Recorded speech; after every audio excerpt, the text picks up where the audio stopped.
গুয়াহাটি থেকে ৭ কিলোমিটার দূরে অবস্থিত কামাখ্যা মন্দির দেশের বৃহত্তম শক্তি মন্দিরগুলোর মধ্যে একটি। মেঘালয়ের উদ্দেশ্যে আমরা যেদিন কলকাতা স্টেশন থেকে ট্রেনে উঠেছিলাম গুয়াহাটির জন্য, সেদিনই ঠিক করেছিলাম প্রথমে নেমেই কামাখ্যা মায়ের মন্দির দর্শন করব। তাই গুয়াহাটি না নেমে আমরা গুয়াহাটির আগে কামাখ্যা স্টেশনে নেমে পড়েছিলাম। ঘড়িতে তখন বেজেছিল ঠিক দুপুর 12টা। সেখান থেকে গাড়ি নিয়ে 20 মিনিটের মধ্যেই পৌঁছে গিয়েছিলাম মন্দির চত্বরে। এটি হিন্দুদের কাছে অত্যন্ত পবিত্র একটি তীর্থস্থল। দেবী মহামায়া এই মন্দিরে কামাখ্যা রূপে বিরাজমান, আর এটি 51 শক্তিপীঠের মধ্যে অন্যতম। এখানে তাই দলে দলে পুজো দিতে আসেন ভক্তরা। কথিত আছে এখানে সতীর দেহত্যাগের পর বিষ্ণুর সুদর্শন চক্রে যোনি বিচ্ছিন্ন হয়ে পড়েছিল। এখানে ভক্তদের জন্য মন্দিরের দরজা খোলা হয় সকাল 8টায়। দুপুর 1টা থেকে 2:30টা পর্যন্ত মন্দির বন্ধ থাকে এবং পুনরায় দুপুর 2:30টা থেকে মন্দির বিকেল অবধি খোলা থাকে।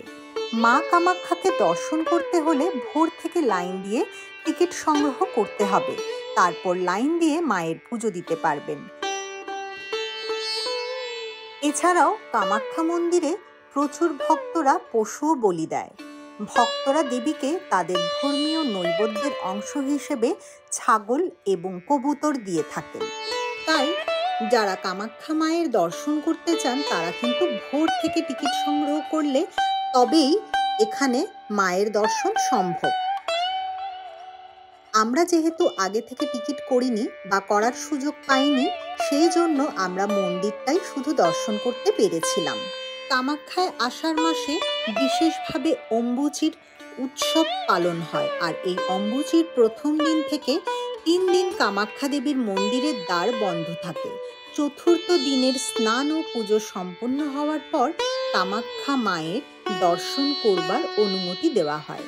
আর এই সময় ভারতের বিভিন্ন প্রান্ত থেকে প্রচুর ভক্তের সমাগম হয় কামাখ্যায়। যেহেতু মন্দিরের ভেতরে কোনো রকম ভিডিওগ্রাফি বা ফটোগ্রাফি অ্যালাউড নয়, তাই আমি মন্দির চত্বরের কিছু চিত্র এখানে সংক্ষেপে তুলে ধরার চেষ্টা করেছি।